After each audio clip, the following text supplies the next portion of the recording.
Hello student, this is Neelam. Our today topic is about women change the world part second. So dear student, हम cover कर रहे हैं हमारा class 7th की politics का 5th chapter women change the world. इससे पहले हमने कवर किया था बॉयज़ और गर्ल्स से रिलेटेड, कैसे उनमें डिस्क्रिमिनेशन होता है, कैसे उनमें जो इक्वालिटी है उसको हमने लेके आना था. उसके बाद हमारे पास नेक्स्ट चैप्टर आता है वुमेन चेंज द वर्ल्ड, यानी कि जो वुमेन है उसने वर्ल्ड को कैसे चेंज किया है, कैसे जो थिंकिंग रखते थे वर्ल्ड के पीपल उसको कैसे उसने चेंज किया है, तो उससे रिलेटेड. सो इसके फर्स्ट पार्ट में हम कवर कर चुके हैं वुमेन टुडे, यानी कि प्रेजेंट में जो वुमेन है उनकी क्या कंडीशन है, क्या क्या अपॉर्चुनिटी है, जो फीवर अपॉर्चुनिटी, रिगिड एक्सपेक्टेशन जो स्टेरियोटाइप पर्सन उनसे रखते थे और कैसे उन्होंने उसको रॉन्ग प्रूव किया. और उसके बाद हमने देखा कि जो न्यू आइडिया आया था एजुकेशन सिस्टम का, गर्ल एजुकेशन का, वुमेन एजुकेशन का, वो कैसे पर्सन उसके अपोजिट थे और कैसे जो वुमेन्स थी, जो अलग अलग लेडीज़ थी, उन्होंने कैसे उसको गलत प्रूव किया. अभी हमारे पास आता है ब्रेकिंग स्टेरियोटाइप, जो हमारा आज का टॉपिक है ब्रेकिंग स्टेरियोटाइप. यानी कि जो स्टेरियोटाइप पर्सन होते हैं, मैंने पहले भी बताया था कि स्टेरियोटाइप पर्सन वो पर्सन होते हैं जो ट्रेडिशन से रिलेटेड, यानी कि जो ट्रेडिशनली जो चीज़ें होती हैं उन पे ज़्यादा उनका फोकस होता है. वो हमेशा ये सोचते हैं कि जो पास्ट में जो भी एक्टिविटीज होती थी वही जो एक्टिविटी है वो प्रेजेंट में भी होनी चाहिए. तो वो पास्ट को हमेशा प्रेजेंट से रिलेट करके चलते हैं. वो चेंज जो होता है, जो टाइम के अकॉर्डिंग जो चेंज आता है उस चेंज को एक्सेप्ट नहीं करते. वो बिल्कुल जो अपनी जो भी स्टेरियोटाइप जो नॉर्म्स है, जो सोशल नॉर्म्स पहले फॉलो होते थे पास्ट में, वही सोशल नॉर्म वो प्रेजेंट में भी फॉलो करते हैं. लेकिन वर्ल्ड जो हमारा वर्ल्ड है वो चेंज हो रहा है, तो उस चेंज को वो बिल्कुल भी नहीं अडोप्ट करते हैं. तो इसलिए उनको हम स्टेरियोटाइप बोलते हैं, रूढ़िवादी पर्सन. सो हमें एक स्टोरी दे रखी है यहाँ पे कि स्टेरियोटाइप पर्सन थे, वो ये सोचते थे कि जो वुमेन है वो कोई भी टेक्निकल वर्क नहीं कर सकती. ओके, वो ये सोचते थे कि जो वुमेन है वो टेक्निकल वर्क करने के लिए बिल्कुल भी फिट नहीं है. वो ये सोचते थे कि वुमेन को जो जॉब मिलनी चाहिए वो लिमिटेड है, जैसे नर्स का काम दे दिया उनको, तो ऐसे करके जो जॉब है वो लिमिटेड है. वो ये सोचते थे कि जितना भी टेक्नोलॉजी से रिलेटेड जितना भी वर्क है वो तो बस ओनली बॉयज़ ही कर सकते हैं. तो यहाँ पे कैसे उनको गलत प्रूव किया, रॉन्ग प्रूव किया था, तो उसकी स्टोरी हम देख रहे हैं. इंजन ड्राइवर आर मैन, यानी कि जो इंजन ड्राइवर होते हैं रेलवे में, जो इंजन ड्राइवर होते हैं वो लगभग जो होते हैं वो मैन होते हैं.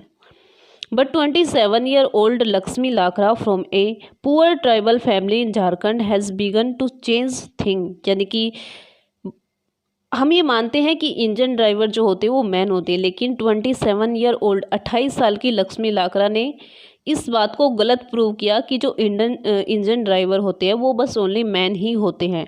और जो लक्ष्मी लाकरा थी वो एक बिल्कुल पुअर ट्राइबल फैमिली से बिलोंग करती थी, जो झारखंड में है. She is the first women engine driver in northern railway, यानी कि वो इंडिया फर्स्ट जो इंडिया की फर्स्ट वुमेन इंजन ड्राइवर बनी थी, और वो भी नॉर्दर्न रेलवे में. Lakshmi parent are not literate but they struggle and overcome many hardship to make sure their children got an education. यानी कि जो लक्ष्मी के पेरेंट थे वो बिल्कुल भी उनको एजुकेशन नॉलेज नहीं थी, लेकिन फिर भी उन्होंने स्ट्रगल किया काफ़ी कि अपने बच्चों को, अपने चिल्ड्रन को कैसे उन्होंने खुद को उनको अपने बच्चों को वो ये नहीं करना चाहते थे. वो ये सोचते थे कि हमारे चिल्ड्रन हमारी तरह बिल्कुल भी इलिटरेट पर्सन नहीं रहने चाहिए. उनकी एजुकेशन के लिए वो हमेशा स्ट्रगल किया, उन्होंने हार्ड वर्क किया ताकि उनको एजुकेशन मिल सके. Lakshmi studied in A government school. जो लक्ष्मी की स्टडी हुई थी वो गवर्नमेंट स्कूल में हुई थी. Even in school Lakshmi help with the house work and did और जॉब. यानी कि जो स्कूल के टाइम भी लक्ष्मी जो है वो हाउस वर्क भी करती थी और जॉब में भी वो पार्टिसिपेट था उसका, थोड़ा सा जॉब से रिलेटेड भी वर्क करती थी. She studies hard and did well and then want to get a diploma in electronic. यानी कि उसके बाद फिर उसने काफ़ी स्टडी की, हार्ड स्टडी की काफ़ी, वहाँ पे उसने बोल सकते कि हार्ड वर्क किया. फिर उसके बाद उसे एक डिप्लोमा मिला इलेक्ट्रॉनिक्स का. She then took the railway board exam and passed it on her first attempt। तो लक्ष्मी जो थी उन्होंने रेलवे बोर्ड का एग्ज़ाम दिया और रेलवे बोर्ड के एग्ज़ाम में उसने उस एग्ज़ाम को फर्स्ट अटेम्प्ट में ही क्लियर कर दिया था, पास किया था। तो ये स्टोरी दे रखी है लक्ष्मी की। जो स्टेरियोटाइप पर्सन सोचते थे कि जो लेडीज़ है, जो वुमेन है, वो टेक्निकल वर्क के लिए बिल्कुल भी फिट नहीं है, तो लक्ष्मी ने यहाँ पे उनको बिल्कुल गलत प्रूव किया। काफ़ी हार्ड वर्किंग की और हार्ड वर्किंग की वजह से उन्होंने नॉर्दर्न रेलवे में वो फर्स्ट वुमेन इंजन ड्राइवर बनी थी। तो इसके लिए हम यहाँ पे ये मेन बताया गया है कि वुमेन जो है वो भी चेंज ला सकती है। जो भी स्टेरियोटाइप पर्सन है वो हमेशा ये सोचते थे कि टेक्निकल वर्क तो ओनली मैन ही कर सकते हैं, लेकिन लक्ष्मी ने अपनी हार्ड वर्किंग से उस बात को गलत प्रूव किया और वो टेक्निकल वर्क में उसने टेक्निकल जॉब भी की। ये हमें स्टोरी दे रखी थी कि कैसे जो स्टेरियोटाइप पर्सन है उनकी थिंकिंग को हम जो वुमेन है उन्होंने ब्रेक किया था। और ओनली लक्ष्मी ही नहीं, काफ़ी लेडीज़, काफ़ी वुमेन है जिनके एग्जाम्पल है जिन्होंने स्टेरियोटाइप पर्सन की जो थिंकिंग है उसको ब्रेक किया है। नेक्स्ट हमारे पास आता है डिफरेंस इन दियर एजुकेशन, यानी कि जो एजुकेशन में जो डिफरेंस है वो बताया है यहाँ पे। India has a census every 10 year which count the population of the country. Census मतलब जो जनगणना हम करते हैं कि इंडिया हर 10 ईयर बाद जो है सेंसस करता है, जनगणना करता है, और उसमें वो अपनी जो पॉपुलेशन होती है कंट्री की उसको काउंट करता है। This inform is use to measure like things like literacy, sex ratio, यानी कि यहाँ पे जो मेन जो मेन रोल होता है सेंसस का वो ये फाइंड आउट करना है कि लिटरेसी रेट क्या है, जो सेक्स रेशियो क्या है, मेल फीमेल कितने हैं, या एजुकेशन जो लेवल है वो क्या है, कितनी पॉपुलेशन है। तो इन सब को हम इंक्लूड करते हैं सेंसस में, जो हमारी जनगणना होती है उसमें। A huge number of SC and ST children leave school at an early age, यानी कि फिर उसके बाद जो सेंसस हुई उसके अकॉर्डिंग इसमें क्योंकि काफ़ी पर्सन, जैसे हम सेंसस करते हैं हर 10 ईयर बाद सेंसस होती है, तो उसके जो डाटा होते हैं डाटा के अकॉर्डिंग एक रिजल्ट निकला। तो रिजल्ट में क्या था कि huge number of SC and ST children, यानी कि जो शेड्यूल कास्ट और जो शेड्यूल ट्राइब के जो चिल्ड्रन है वो काफ़ी चिल्ड्रन जो है स्कूल लीव कर देते हैं बहुत छोटी एज में ही। 2014, सॉरी ये 2014 है।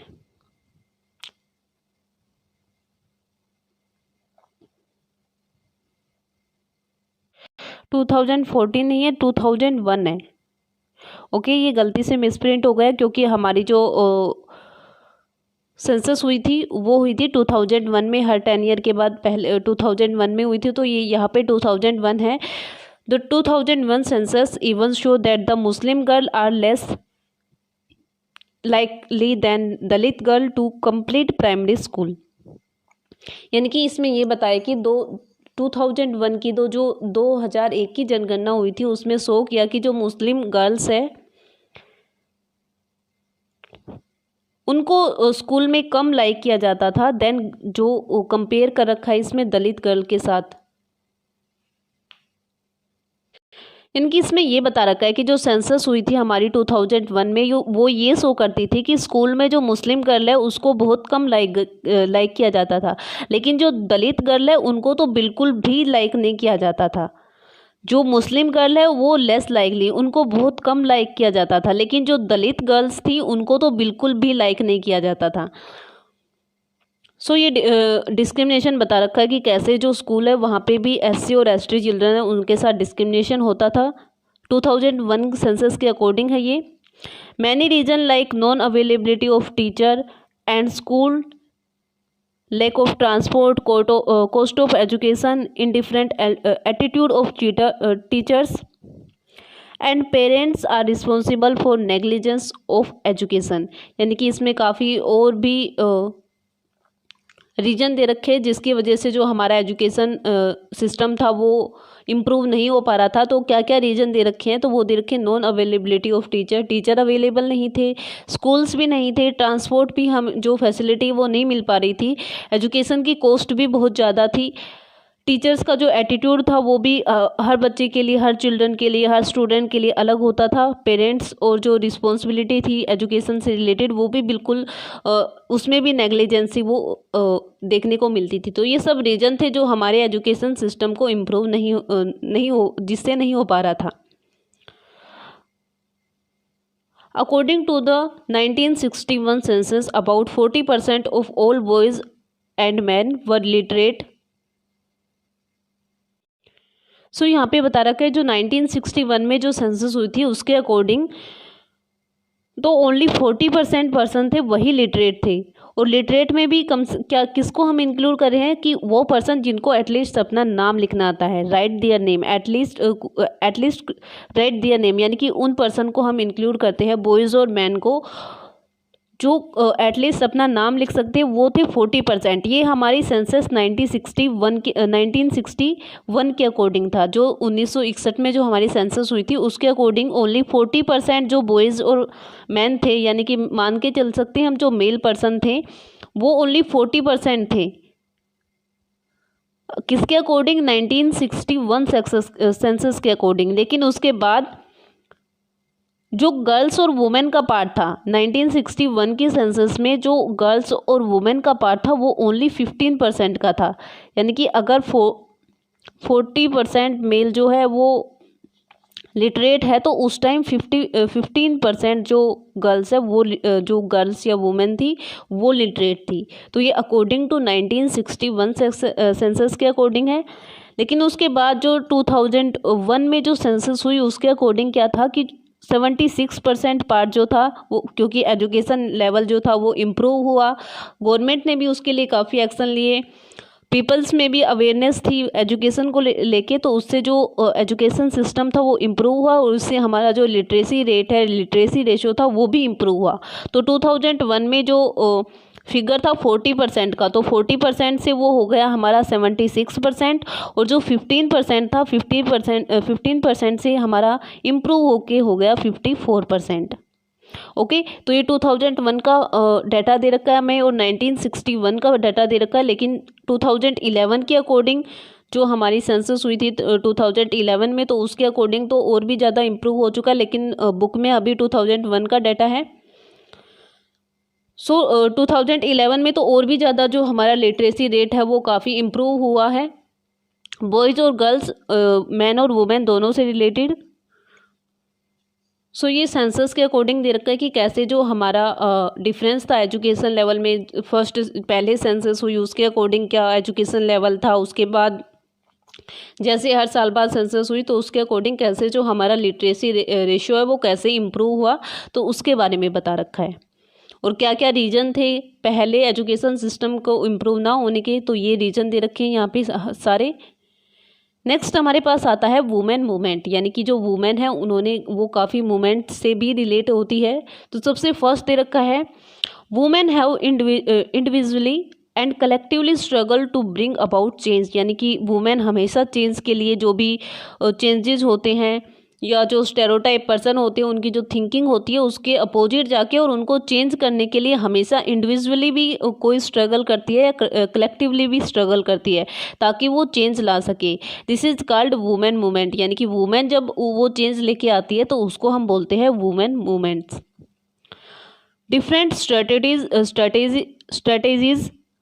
have been used to spread awareness, fight discrimination and seek justice, यानी कि जो वुमेन है वो भी काफ़ी स्ट्रेटेजीज जो होती है वो उसके अकॉर्डिंग वो जो अवेयरनेस है लोगों में वो स्प्रेड करती है, फाइट करती है कि जो भी डिस्क्रिमिनेशन होता है उसके अकॉर्डिंग उसके लिए लोग फाइट करें और जो जस्टिस होता है सभी को जस्टिस मिले। तो इसके लिए भी वो लोगों को अवेयर करती है, जो पर्सन होते हैं जो कंट्री में जितनी भी पॉपुलेशन होती है उन सबको अवेयर करती है मूवमेंट्स के according. These movements are related to campaigning, raising awareness, protest and showing solidarity, यानी कि यहाँ पे ओनली जो वुमेन है वो ओनली जॉब से रिलेटेड नहीं है, वो सोशल वर्क से रिलेटेड है, अवेयरनेस से रिलेटेड है, कैसे जो सोसाइटी है उसको उसमें अवेयरनेस को इंक्रीज़ करना है, कैसे दूसरे के जो राइट्स है उनको प्रोटेस्ट करना है, और बाकी जो मेन एक्टिविटी है उन चेंजेस क्या क्या लेके आने हैं, जो स्टेरियोटाइप पर्सन है उनको कैसे रोंग इम्प्रूव करना है, तो उसके लिए वुमेन मूवमेंट्स काफ़ी होते रहते हैं। और मेन जो मूवमेंट होते हैं वो जो डिस्क्रिमिनेशन होते हैं उस डिस्क्रिमिनेशन को ख़त्म करने के लिए होते हैं, उनको कैसे बिल्कुल डिस्क्रिमिनेशन को कैसे उनका एंड करना है, तो उसके लिए वुमेन मूवमेंट जो है वो चलते हैं। सो ये पार्ट था हमारा वुमेन चेंज द वर्ल्ड, यानी कि जो वुमेन है वो कैसे वर्ल्ड को चेंज कर रही है। तो हमने पहले देखा कि कैसे उनके साथ बैड बिहेव होता था, उनको बिल्कुल भी इक्वालिटी नहीं थी बॉयज़ से रिलेटेड, मैन से रिलेटेड, लेकिन धीरे धीरे जब चेंजेस हुए तो उस चेंजेस के अकॉर्डिंग उनका एजुकेशन भी मिलने लग गई, उसके बाद उनको हर एक्टिविटी में अपॉर्चुनिटी भी मिलने लगी, हर फील्ड में उसमें वो क्लियर यानी कि पास भी हुई हर लेवल पे, और ख़ुद को इम्प्रूव भी किया। तो उसी के अकॉर्डिंग और ओनली खुद को इम्प्रूव नहीं किया बल्कि अपनी जो सोसाइटी है, अपनी जो फैमिली है उससे भी रिलेट रही। तो ऐसे करके जो वुमेन है उसने जो स्टेरियोटाइप पर्सन्स थे उनकी जो थिंकिंग है कि वो वुमेन जो है वो बाहर का जो आउटडोर वर्क है वो नहीं कर पाती, तो उनको गलत इम्प्रूव किया और उन्होंने हर फील्ड में अपना कॉन्ट्रीब्यूशन यहाँ पे दिया है। सो ये चैप्टर था हमारा वुमेन चेंज द वर्ल्ड, कि वुमेन कैसे वर्ल्ड को चेंज कर सकती है।